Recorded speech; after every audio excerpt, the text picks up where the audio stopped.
अस्सलाम वालेकुम दोस्तों, वेलकम टू एक्सप्लोर डोर। आगाज़ करते हैं आज की वीडियो का, आज के हमारे टॉपिक्स का, जो कि बहुत ही इम्पोर्टेंट टॉपिक्स है कि हम कैसे किसी कंट्री की इमिग्रेशन क्लियर कर सकते हैं या इमिग्रेशन में कौन कौन से सवालात होते हैं और इमिग्रेशन क्लियर करने के लिए किन किन चीज़ों का ख्याल रखना चाहिए। मुकम्मल डिटेल आज इमिग्रेशन क्लियर करने के ऊपर बनाई जाएगी, तो वीडियो को एंड तक लाजमी देखिएगा। इसमें मैं आप जैसे कि अभी रिसेंटली आपको पता है जापान और कोरिया के काफ़ी ज़्यादा वीज़े लोगों ने लगवाए और जापान और कोरिया की इमिग्रेशन का भी काफ़ी प्रॉब्लम होता है। तो इंशाल्लाह सभी कंट्री के बारे में बताया जाएगा कि यूरोपियन कंट्रीज़ में कैसे होता है या किसी भी कंट्री, या मेरे क्या एक्सपीरियंस है इमिग्रेशन क्लियर करने के, या मुझे क्या क्या मामलात सामने आए, प्रॉब्लम आई, वो आपको सभी चीज़ों के बारे में इंशाल्लाह इस वीडियो में बताया जाएगा। नए आने वालों को चैनल पे वेलकम, खुश आमदीद। साथ ही घंटी का बटन भी दबा लें, चैनल सब्सक्राइब कर लें ताकि आने वाली सभी नई वीडियोस और नई मालूमाती वीडियोस अपडेट्स आप तक पहुंचती रहे। तो चलते हैं वीडियो की डिटेल की तरफ कि जब हम किसी भी कंट्री में वीज़ा लगवा लेते हैं तो वीज़ा लगवाने के बाद हमें कौन कौन सी चीज़ें ज़रूरी हैं उस कंट्री में ले जाने के लिए, ताकि हमें इमिग्रेशन से क्लियरेंस मिल सके और हम वहाँ पे एंट्री कर सके। सबसे पहले जैसे कि अभी आपने किसी भी कंट्री का वीज़ा लगवाया है तो आप उसमें जा रहे हैं, तो सबसे पहले मैं आपसे बात करता हूँ कि होटल बुकिंग। पहले बाद ऐसी कंट्रीज होती हैं जिनके ऊपर हम पहले होटल बुकिंग कंफर्म नहीं लगाते, सिर्फ और सिर्फ हम जो है रिजर्वेशन लगा के वीज़ा लगवा लेते हैं। लेकिन जब हम जा रहे होते हैं अगर, तो हमारा वहाँ पे रहने का बंदोबस्त कहीं और नहीं है, कोई दोस्त फ्रेंड है तो ठीक है, अदरवाइज आपने जाहिर बात है होटल बुकिंग ही करनी है, होटल में ही जाके रहना है। तो यहाँ पाकिस्तान, इंडिया, बांग्लादेश जहाँ से भी आप सफ़र कर रहे हो, लाजमी अपनी होटल बुकिंग कंफर्म करा लें। पेड होनी चाहिए, कंफर्म है, खाली फ्री वाली भी होती है पेड प्रॉपर्टी वाली, वो ना करें, आप पेड प्रॉपर्टी वाली करें कि आप पहले पे कर दें, बेशक 2-4 दिन की कर दें, लेकिन आप पेड बुकिंग जो है वो साथ लगाएं। ठीक है, किसी भी कंट्री में एंटर होने के लिए विजिट वीज़ा पे आपके पास कंफर्म होटल बुकिंग जो आपने पे किया होगा होना ज़रूरी है। एक चीज़ होगी क्लियर। दूसरी बात आ गई कि जब आप एयरपोर्ट पे पहुंचते हैं तो सबसे पहले आपसे वो पूछे जाने वाला सवाल क्या होता है कि पर्पज़ ऑफ विजिट क्या है, आप किस वजह से हमारी कंट्री आना चाह रहे हैं, क्यों आ रहे हैं। ठीक है, तो आपने अपने हिसाब से बताना है कि आप विजिट पे आए हैं, बिजनेस मीटिंग पे आए हैं, या आप किसी एग्जीबिशन वगैरह में हिस्सा लेने जा रहे हैं। आपने वो सारी चीज़ उसके बारे में बताना है जो आपने ऑलरेडी ट्रैवल प्लान में बताया था कि मैं इस काम के लिए आपकी कंट्री जो है विजिट कर रहा हूँ। ठीक है, तो इसमें 2-4 चीज़ें जो ख़ास आपको याद रखनी होगी कि आपकी जो होटल बुकिंग है वो आपको पता हो कि किस डेट से शुरू हो रही है और कब तक है, उस होटल का नाम आपको पता होना चाहिए लाजमी। ठीक है, उसके बाद आपको पता होना चाहिए कि आप उस कंट्री में किस किस सिटी में जाएंगे या किन किन मकामात पर जाएंगे, जहां आप घूमने जाएंगे, विजिट करने जाएंगे, देखने जाएंगे, तो उन मकामात के बारे में भी आपको इन्फॉर्मेशन होना चाहिए।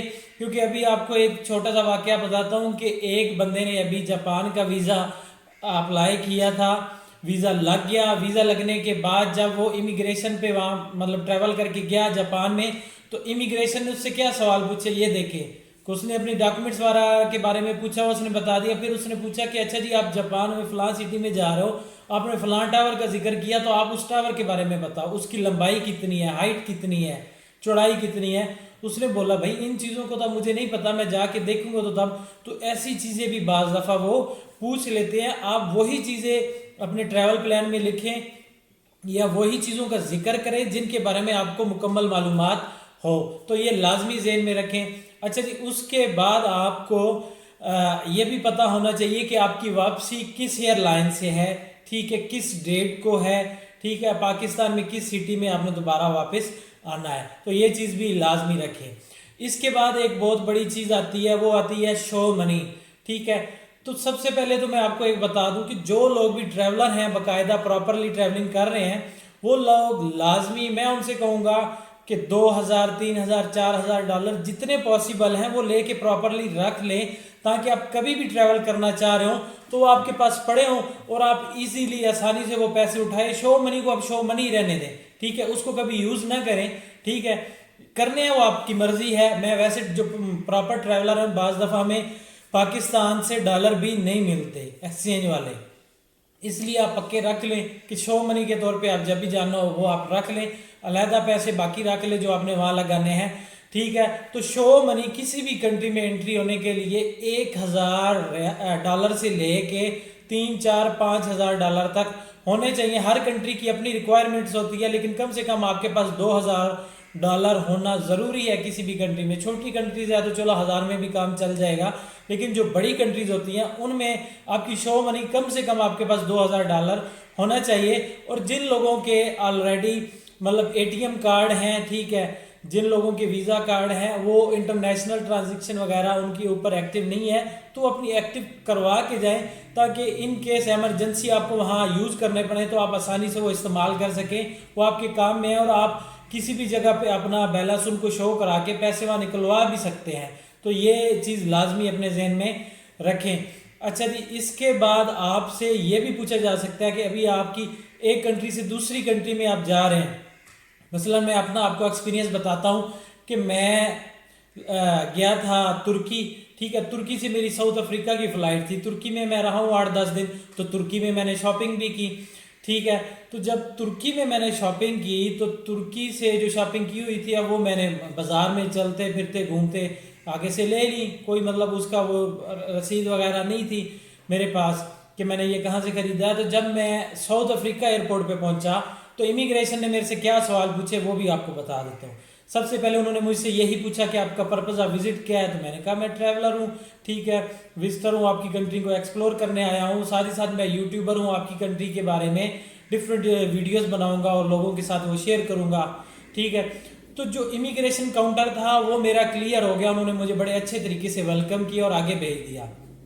अच्छा, साउथ अफ्रीका में एक बहुत बुरी लत आप कह लें कि वहाँ लोगों को भी रिश्वत खाने का बहुत बड़ा बुरा चस्का है। इमिग्रेशन वालों ने तो मुझे जाने दिया, ठीक है। तो आगे जब मैंने अपना लगेज वगैरह उठाया तो वहाँ पे फिर आगे मुझे उन्होंने रोक लिया सिक्योरिटी वालों ने कि जी सामान चेक करवाओ। मैंने कहा जी कर लें। तो मुझे पूछता है आप कहाँ से आ रहे हैं। मैंने कहा जी मैं तुर्की से आ रहा हूँ। तो बोलते हैं इन बैग्स में क्या है। मैंने कहा जी ये चीज़ें हैं, मैंने कुछ शॉपिंग किया, कुछ मेरा अपना सामान है जो पहले से कपड़े वगैरह थे।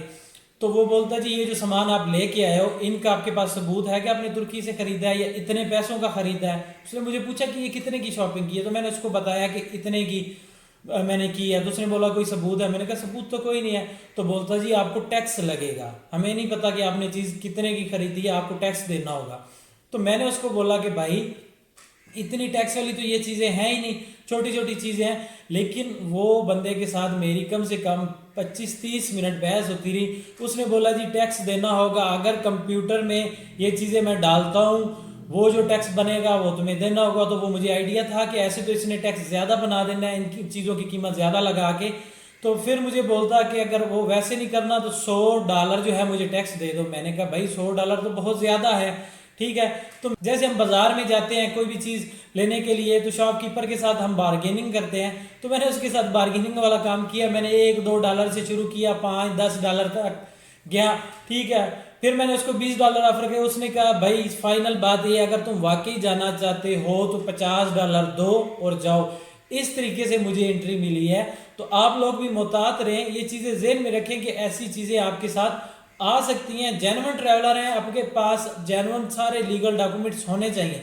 एक और चीज़, जब आप किसी भी कंट्री में विजिट वीज़ा पे जा रहे हैं तो आपके पास आपके यानी कि आपकी कोई जो डिग्रीज वगैरह होती है मुख्तलिफ एजुकेशनल, ठीक है, या आपकी सीवीज वगैरह वो नहीं होनी चाहिए जिनसे उनको डाउट पड़े कि ये तो भाई बंदा अपनी सीवी उठा के फिर रहा है और हो सकता है कि ये यहाँ पे जॉब ढूंढने के चक्कर में पड़ जाए और दोबारा वापस उनकी कंट्री से ना जाए। तो ऑफिशियल आपके ऐसे डॉक्यूमेंट्स आपके पास नहीं होने चाहिए, ठीक है।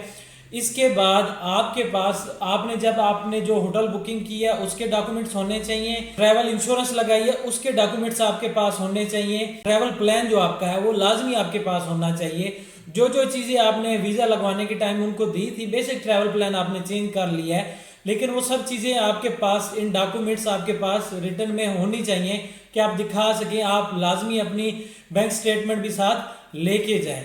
तो ये जो चीज़ें आपको मैंने बताई हैं ये लाजमी है आपके पास होनी चाहिए। जब भी किसी भी कंट्री में आप जा रहे हैं वहाँ उस कंट्री में जहाँ जहाँ आपने घूमना है उस कंट्री के उस सिटीज़ के बारे में जो जो आपने ट्रैवल प्लान में चीज़ें दी हुई हैं कि यहाँ यहाँ मैं घूमूंगा, या वही चीज़ें दें जिनके बारे में आप मालूमात रखते हैं, वही चीज़ों के बारे में आप बताएं, वो पूछेंगे तो इंशाल्लाह आपको इजीली एंट्री मिल जाएगी। ठीक है।